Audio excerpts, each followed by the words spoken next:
Ebonyi State is a treasure trove of rocks, both above and below ground. Nature has been generous to this region, blessed with an impressive array of mineral resources like lead, limestone, zinc, marble, gypsum, granite, lignite, coal, copper, kaolin, phosphates, and salt.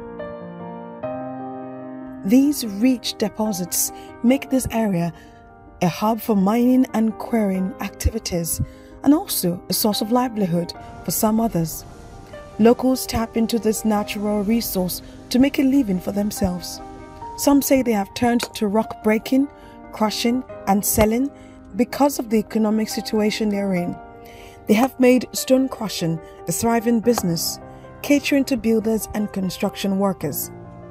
This thriving cluster was formed by stone crushers who used to be scattered around the capital, especially along the Enugu-Abakaliki road. The Ebonyi Stone Cluster is located in Umuogara, is a North Council area, just about 10 to 15 minutes from Abakaliki, the state capital. This is a government-backed stone crushing site. As early as 8 a.m., stone crushers gather in clusters, some taking time to pray and prepare themselves for the day's job. Others dive in immediately in high spirits, hoping to make more money than the previous day.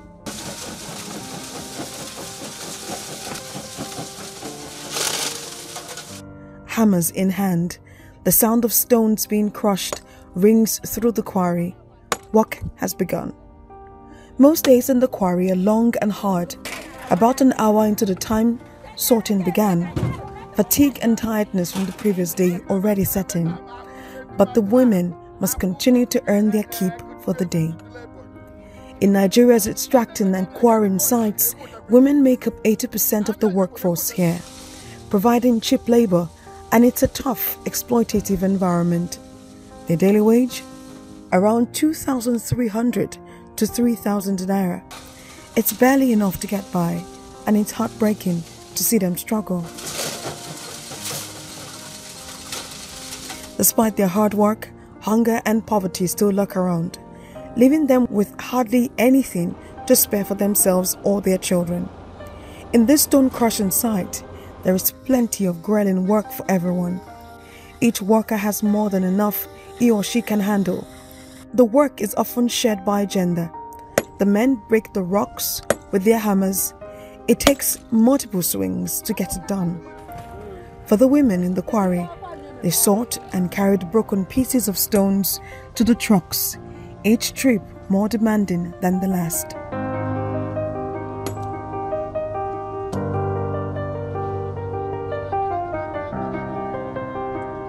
For most of them, work starts as early as 8 a.m.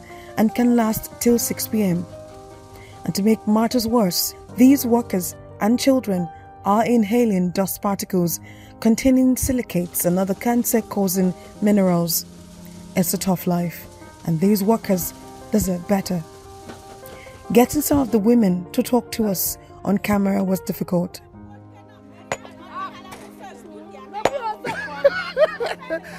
They are not shy women. They do not have the luxury to be timid in this line of work. They spend their days in the field fighting for their place, fighting for their right to earn a living alongside the men. They are refusing to talk because they do not want to share their struggles and their pain with us. It's one of the few things they have in this world, and they're not willing to share it just yet. For the women that were willing to talk to us, communication was a bit difficult, but the bruises on their hands and the dust from the stones that marked their faces tell their stories for them. Life on the quarry has not been easy. Maureen Nkechinyere started working in the quarry about 6 months ago. She came here to ease an already difficult life, but if carrying heavy stones for about 12 hours a day is the easy life she found, then what sort of life is she coming from? A life that forced her to give up one of her children because she could no longer care for them. It's very hard work, Cha. It's very hard work to us. So If you people can help us to start another business, we'll be happy. So you feel saying you can do another business? Yes. What do you do? Like to sell any market at all. And to do farm, I can still do. So why you can't start to do this one? Because I don't have money to start another business. That is why. But you dey use this thing to train your children? Only to feed them. None of them they go school.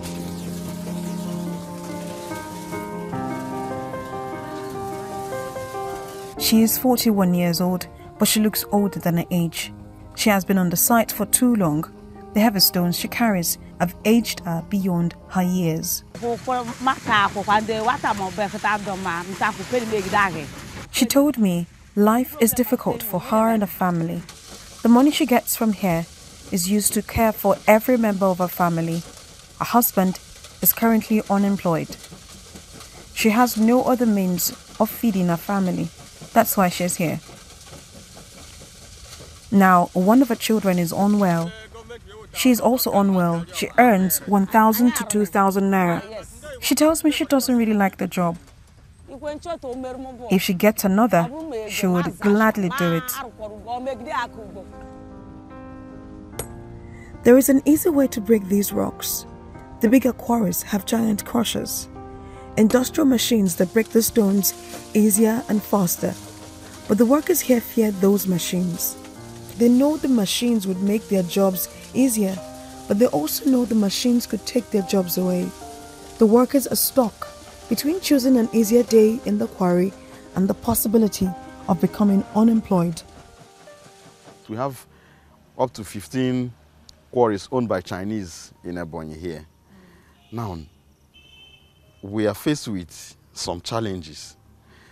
And these challenges is that most of our people find it difficult, to adhere to simple instructions. We've been hard on the companies because you are to provide safety kits for your workers. There should be a first aid box, and there should be insurance cover for all the workers. But we find it difficult most of the times when we visit, even when the companies provide, even when the owners of these quarries or mining site provide, our people can only they can only kit if they see you as a government official. But the moment you're out of the site, they will undress. It's an offense for you to work without being kitted properly. It's also an offense for you to work without having a first aid box. It's also an offense for you to operate if you don't have this insurance cover for our people. But most of the times, the fault are from the workers, mostly the unskilled labor. They have chosen the hard way. They will continue to make a living, one swing of the hammer at a time.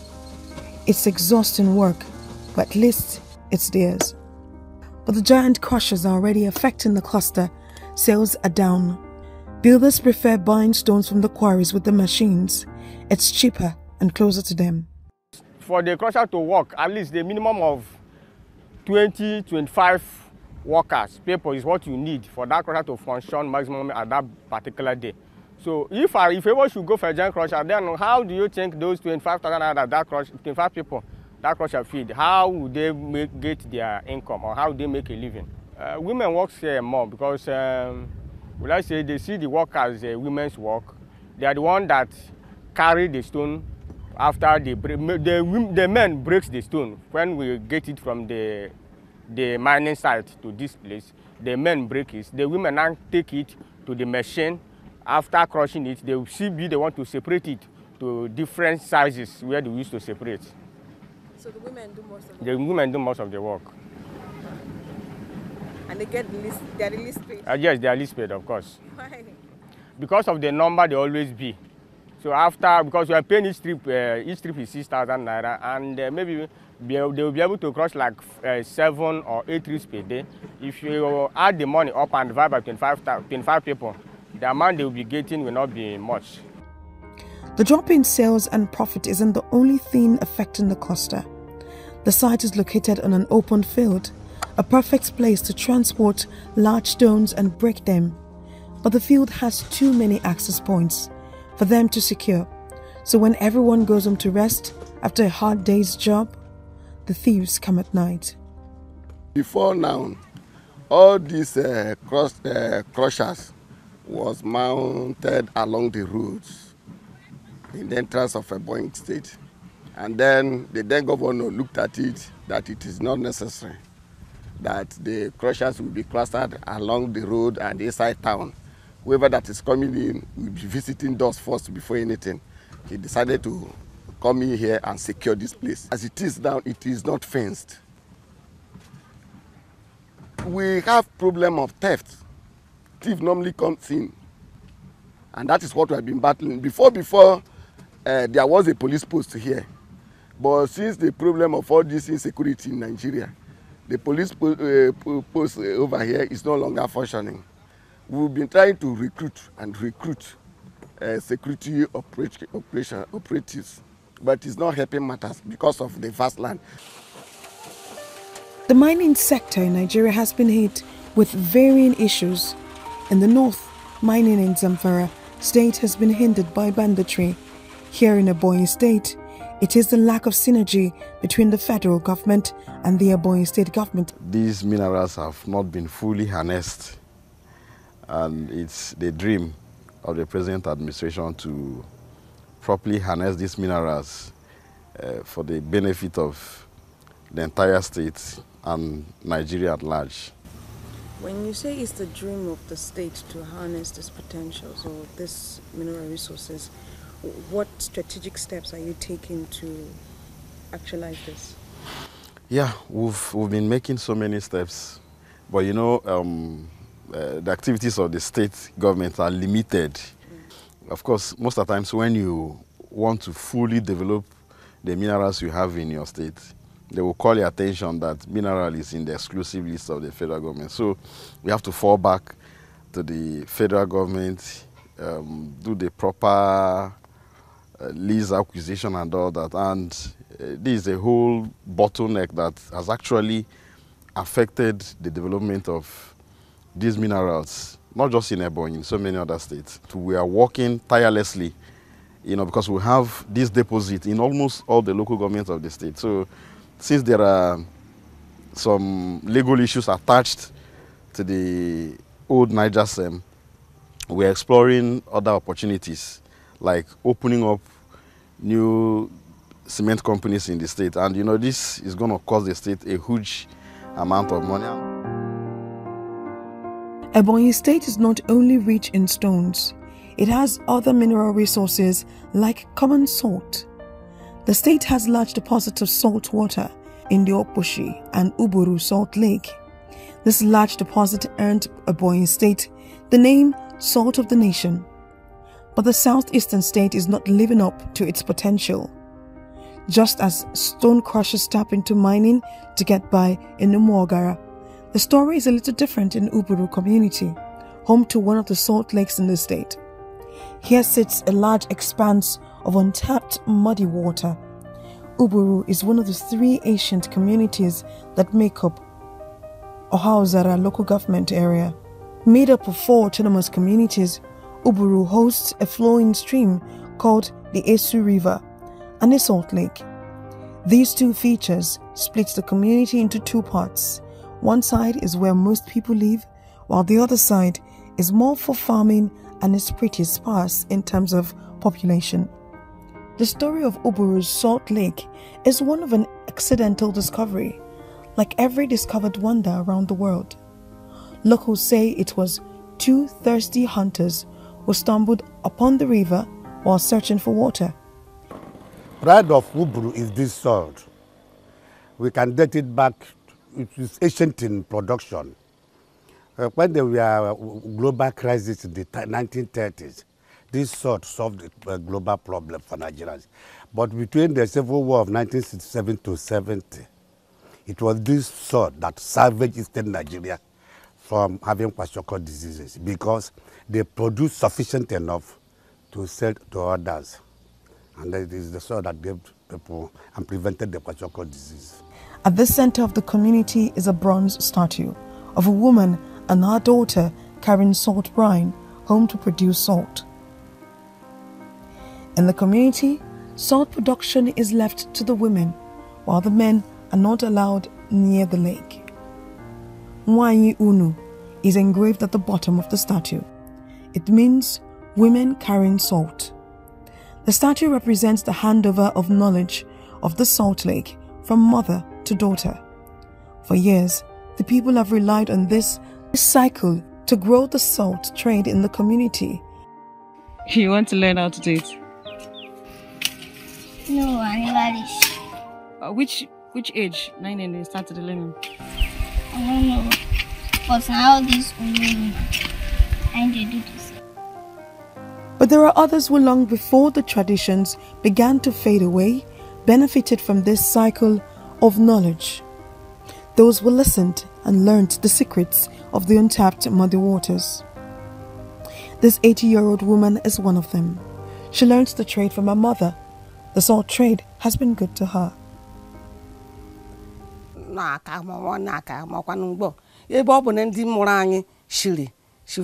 She told me she paid her children's school fees with the money she got from selling salt.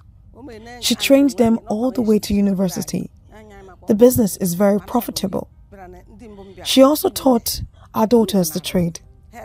All the women in her age group learned from their mothers.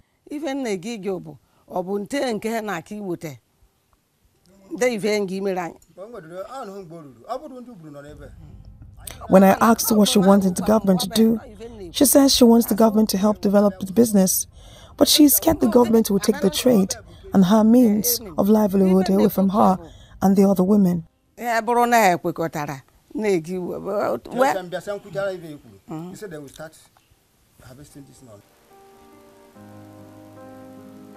Residents of the community are proud of the salt. They boast of its qualities every chance they get. Some even go as far as telling us it has healing abilities. Problem for smoke. Just carry it, put it inside water, turn them, drink them, it will stop. Wow. That's the white garment people, church. They know they take their eye, they see this thing. They use it as a holy water, original holy water. Holy water. Or any place where you see poison, if you carry this and drop there, you go kill that poison.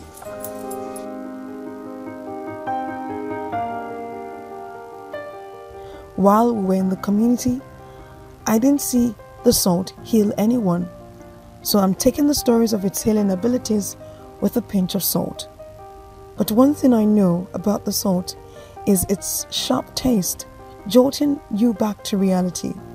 As soon as you taste it, just a little bit of it is a little too much. Leaders of the community took us to the salt lake. When we got there, we noticed the signboard of an abandoned federal government project on the lake. The proposed critical infrastructure involves the construction of a retaining wall along the shores of the brine lake and is supposed to support the commercial viability of an integrated salt exploration and production project. But the project is yet to see the light of day. The Uburu and Oposi salt, of course, we are known as salt of the nation. And these salts happens, the deposit of this salt happens to be in almost all the local government of the state. And we are also faced with similar challenges because of, I should say, the interference of the federal government. So it hasn't been so easy, but we are as well working with, like in the area of salt development, we're actually working with Solid Mineral Development Fund because it is also the dream of the state to develop the salt which we are known for. We are as well being careful to avoid a repeat of what is happening in the Niger Delta and some other parts of the country. You know, where you have minerals, there are issues associated with it, and we are trying to manage the situation so that we do not have a reoccurrence of what is already being experienced in other areas. Mineral anywhere in the country, it's more of a property of the federal government. So even as state government, you may not rush in to develop these minerals. But some of the preliminary work has been done. We've secured the lease. So we already have the license. It is with the state government now. And however anybody wants to see it, we've been paying, we've been renewing, we've been paying the necessary fees so that we'll continue to be the title holder. The retaining wall you saw there, it's a project of the federal government through Solid Mineral Development Fund. So it is more of a state and federal owned property. When we visited the community, there was no activity on the lake. Locals say it is because we visited during the rainy season. The elders could only take us sightseeing.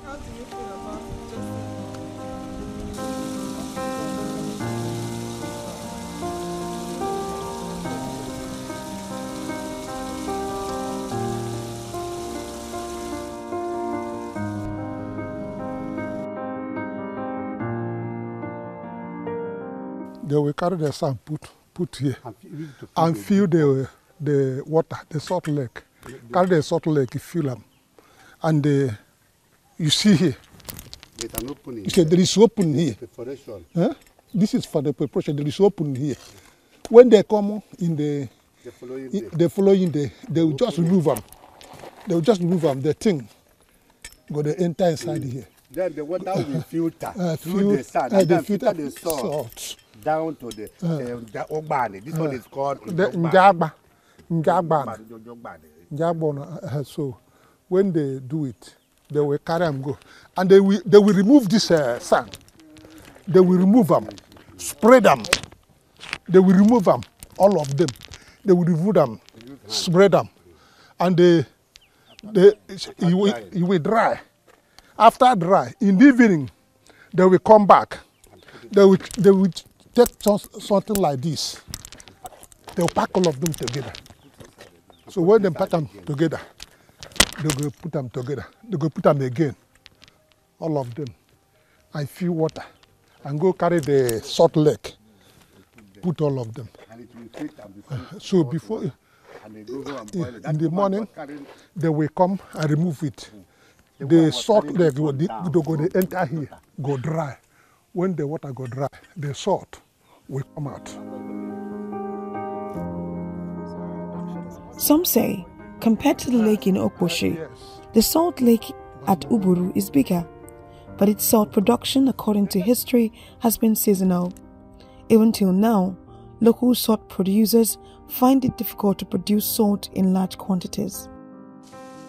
In Ebonyi State, the mining sector is a double-edged sword.